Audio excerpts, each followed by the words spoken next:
क्या आप जानते हैं भगवान हनुमान जी का जन्म कैसे हुआ था? क्यों उन्हें अमर, अजर और सबसे शक्तिशाली देवता कहा जाता है? आज हम आपको सुनाने जा रहे हैं हनुमान जी के जन्म की अद्भुत और रहस्यमयी कथा। यह कहानी आपको बताएगी कि कैसे भगवान शिव के अंश से जन्म हुआ राम भक्त हनुमान का।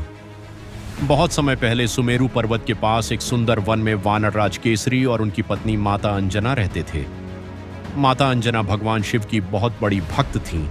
वे दिन रात शिव जी की तपस्या किया करती थीं। कई वर्षों तक कठिन तपस्या करने के बाद एक दिन भगवान शिव उनकी भक्ति से प्रसन्न हो गए। तब शिव जी ने अंजना माता को वरदान दिया। भगवान शिव बोले, हे अंजना, तुम्हारी भक्ति से मैं अत्यंत प्रसन्न हूं। मैं स्वयं अपने एक अंश को तुम्हारे पुत्र के रूप में जन्म दूंगा। यह सुनकर अंजना माता बहुत प्रसन्न हुई। उसी समय देवताओं ने भी इस दिव्य योजना का स्वागत किया, क्योंकि धरती पर जल्द ही भगवान राम का अवतार होने वाला था और उनके कार्यों में सहायता करने के लिए एक महान शक्तिशाली भक्त की आवश्यकता थी। इसी समय एक और दिव्य घटना हुई। राजा दशरथ पुत्र प्राप्ति यज्ञ कर रहे थे। यज्ञ के बाद उन्हें दिव्य खीर प्राप्त हुई। पवन देव उस खीर का एक अंश उड़ाकर माता अंजना तक ले आए। जब अंजना माता ने वह प्रसाद ग्रहण किया तो उनके गर्भ से जन्म हुआ अद्भुत शक्तियों वाले बालक हनुमान।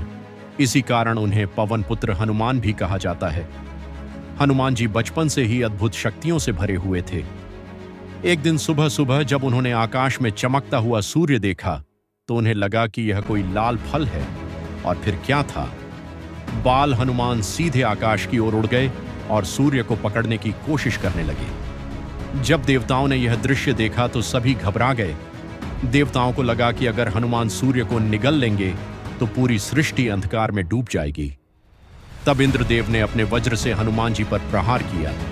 वज्र लगते ही हनुमान जी पृथ्वी पर गिर पड़े। जब पवन देव ने यह देखा तो वे बहुत क्रोधित हो गए। उन्होंने पूरी पृथ्वी से हवा का प्रवाह रोक दिया, जिससे पूरी सृष्टि संकट में पड़ गई। देवता घबरा गए और तुरंत पवन देव को शांत करने पहुंचे। देवताओं ने बाल हनुमान को कई दिव्य वरदान दिए। ब्रह्मा जी ने कहा, तुम्हें कोई अस्त्र शस्त्र हानि नहीं पहुंचा सकता। इंद्रदेव ने कहा, तुम अजर अमर रहोगे। वरुण देव ने कहा, जल तुम्हें कभी नुकसान नहीं पहुंचाएगा। अग्निदेव ने कहा, अग्नि तुम्हें कभी जला नहीं सकेगी।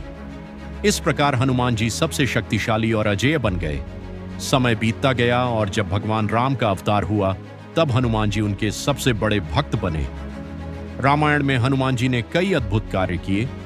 समुद्र पार किया, सीता माता को खोजा, लंका में आग लगाई, संजीवनी बूटी लाकर लक्ष्मण जी को बचाया। इसीलिए आज भी हनुमान जी को सबसे महान भक्त माना जाता है।